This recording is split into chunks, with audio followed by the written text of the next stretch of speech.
سال میں یعنی مالیکیول سے آپ کو کیمسٹری یاد آتی ہے، ایسا ہی ہے نا؟ ان کا حیاتیات یعنی بایولوجی میں بھی بہت اہم کردار ہے۔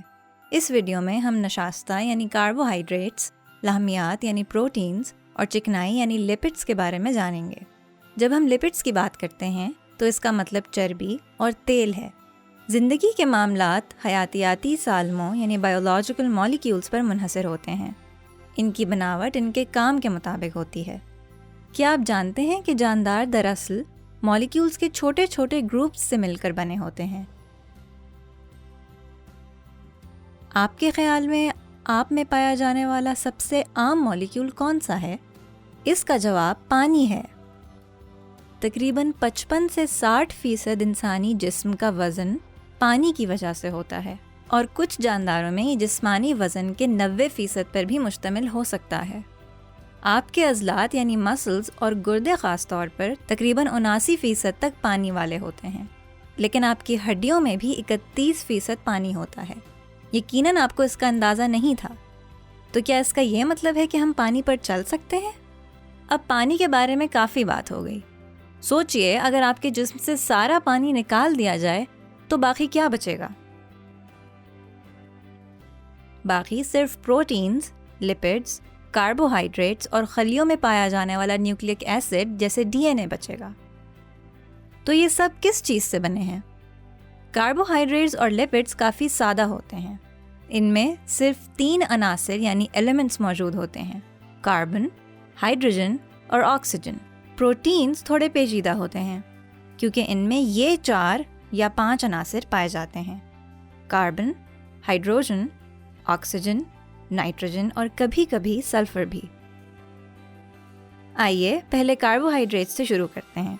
کاربوہائیڈریٹس کی 3 اقسام ہیں: مونوسیکرائڈس، ڈائیسیکرائڈس اور پولی سیکرائڈس۔ عام شوگر جیسے گلوکوز اور فرکٹوز مونوسیکرائڈز میں شامل ہیں۔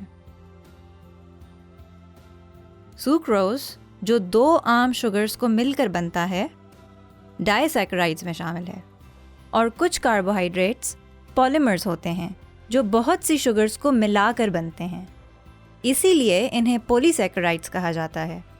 بیجوں سے ملنے والا نشاستہ یعنی سٹارچ، حیوانی نشاستہ یعنی گلائکوجن اور نباتاتی نشاستہ یعنی سیلیولوز 3 اہم پولی سیکرائڈز ہیں۔ سیلیولوز پودوں کی خلوی دیواروں یعنی پلانٹ والز میں پایا جاتا ہے، اور سٹارچ ضیائی تالیف یعنی فوٹوسنتھسس کے دوران بننے والے اضافی گلوکوز کو جمع کرتا ہے۔ گلائکوجن میں جانوروں کے جسم کا اضافی گلوکوز سٹور کیا جاتا ہے اور یہ ان کے جگر اور عضلات میں پایا جاتا ہے۔ سٹارچ کو آیوڈین کے محلول سے چیک کیا جاتا ہے۔ اگر محلول کالا مائل نیلا ہو جائے تو اس کا مطلب ہے کہ سٹارچ موجود ہے۔ اب پروٹینز کی طرف آتے ہیں۔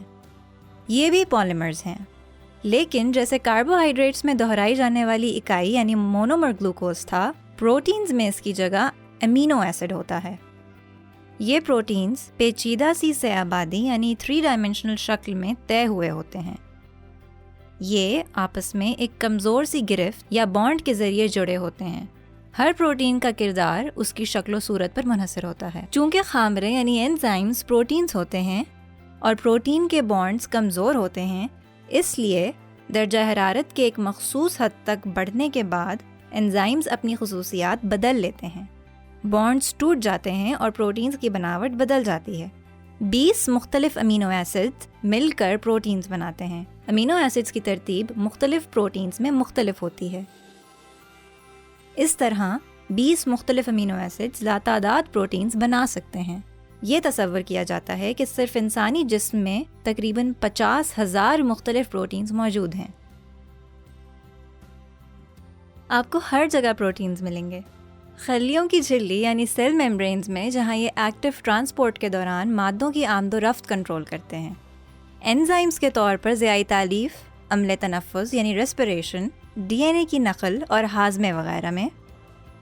ہارمونز جیسے کہ انسولن، ایسٹروجن اور ٹیسٹوسٹیرون کے طور پر، اور ضد ہیوی یعنی اینٹی باڈیز کے طور پر انفیکشن وغیرہ کے خلاف کام کرنے کے لیے۔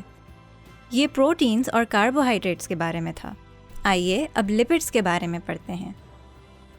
لپڈس ٹرائی گلیسرائڈز ہوتے ہیں۔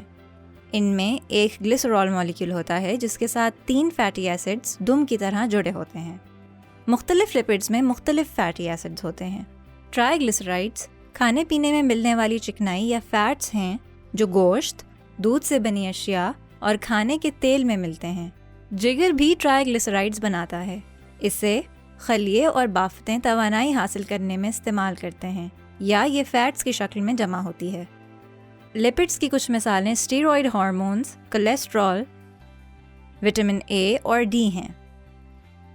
اس طرح ہم نے 3 اہم حیاتیاتی مالیکیولز کے بارے میں پڑھا جو زندگی کے عوامل کے لیے ضروری ہیں: کاربوہائیڈریٹس، پروٹینز اور لپڈز۔